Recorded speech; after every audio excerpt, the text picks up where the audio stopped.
राजा भर्तहरि संस्कृत साहित्य के बहुत बड़े विद्वान हुए। उन्होंने त्रिशतक नाम से 3 पुस्तकों की रचना की। श्रृंगार शतक, नीति शतक तथा वैराग शतक। उनके बारे में कुछ जनश्रुतियां प्राप्त है। उन्हीं जनश्रुतियों के अनुसार राजा भर्तहरि की तीसरी पत्नी का नाम पिंगला था। पिंगला रूप और सौंदर्य में अद्वितीय थी। जब से रानी पिंगला के साथ भर्तहरि का शादी हुआ, तब से वह उन्हीं के प्रेम में डूबे रहते थे। राजकाज पर उतना ध्यान नहीं देते थे। राजकाज का पूरा भार अपने छोटे भाई विक्रमादित्य को सौंप दिए थे। इस बात से राजा विक्रमादित्य बहुत दुखी रहते थे।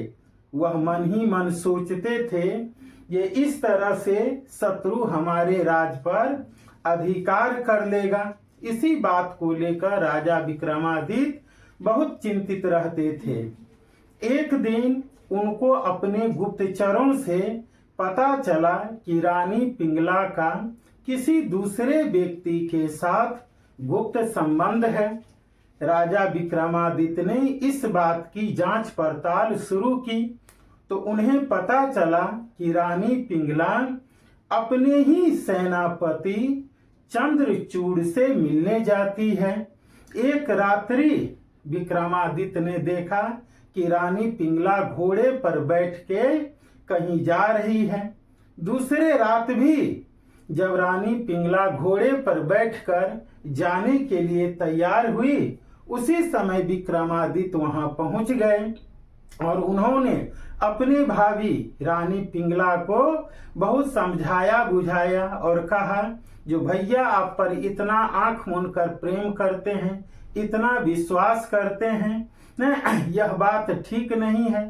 सो यह बात की शिकायत हम कल भैया से करेंगे।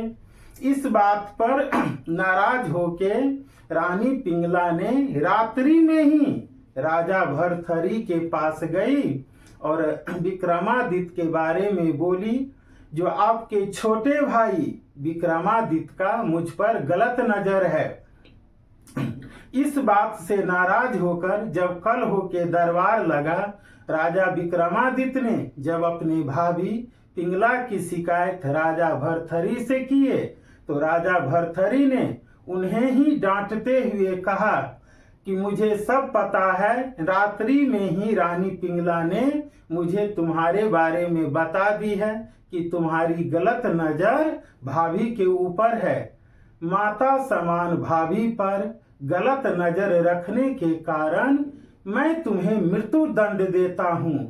परंतु दरबार के कुछ दरबारी लोग सब थे, विद्वान लोग, उन्हें भी रानी पिंगला के करतूत की जानकारी थी।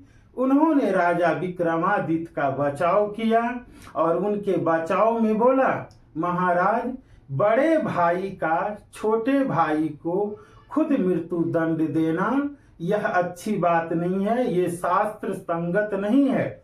ऐसा कीजिए, आप राजा विक्रमादित्य को हम लोगों के हवाले कर दीजिए। हम लोग जंगल में ले जाकर इन्हें मार देंगे और इनके खून में सने हुए कपड़े हम आपको साक्ष्य के रूप में प्रस्तुत कर देंगे। राजा भर्तहरि ने वैसा ही करने का आदेश दिया। राज्य के दरबारी लोगों ने राजा विक्रमादित्य को जंगल में ले जाकर उन्हें मारा नहीं, बल्कि उनसे कहा कि आप बहुत ही योग शासक हैं, नहीं बहुत धर्मात्मा हैं, आपका रहना बहुत जरूरी है। नहीं, हमें भी पता है कि रानी पिंगला का अवैध संबंध जो है सो दूसरे व्यक्ति के साथ है। उन्होंने उसको राजा विक्रमादित्य को सलाह दी कि आप नाथ संप्रदाय के सबसे प्रसिद्ध गुरु गोरखनाथ जी के पास जाइए, वो इनका कुछ न कुछ जरूर उपाय बताएंगे। राजा विक्रमादित्य ने वैसा ही किया। दरबारी ने राजा विक्रमादित्य को मारा नहीं, बल्कि दूसरे जीवों को मारकर उसके खून में कपड़ा सान कर विक्रमादित्य के बारे में भर्तृहरि को बता दिया कि हमने उसकी हत्या कर दी। इधर राजा विक्रमादित्य जब गुरु गोरखनाथ जी के पास गए और उन्होंने सारी बात बताई, जो भैया तो दिन रात भाभी के प्रेम में ही डूबे रहते हैं, राजकाट पर ध्यान नहीं देते हैं। नहीं, इस बात पर गुरु गोरखनाथ जी ने विक्रमादित्य को आश्वासन दिया कि तुम चिंता मत करो, हम कल ही उज्जैन जाएंगे और भर्तृहरि से इस बारे में बात करेंगे। कल होके गोरखनाथ जी ने राजा भर्तृहरि के पास गए। राजा भर्तृहरि ने गोरखनाथ जी का बहुत सादर सत्कार किया, सम्मान किया। जाते समय उसे बहुत सारा धन दौलत जो है सो दान में दिया। सादर सत्कार से प्रसन्न होकर गोरखनाथ जी ने राजा भर्तृहरि को एक अमर फल दिया और कहा, राजा ये अमर फल तुम खा लेना, इससे बहुत दिनों तक तुम युवा अवस्था में रहोगे और अपने जनता का सेवा करोगे। यह बात अमर फल देकर गोरखनाथ जी जो है सो चले आए।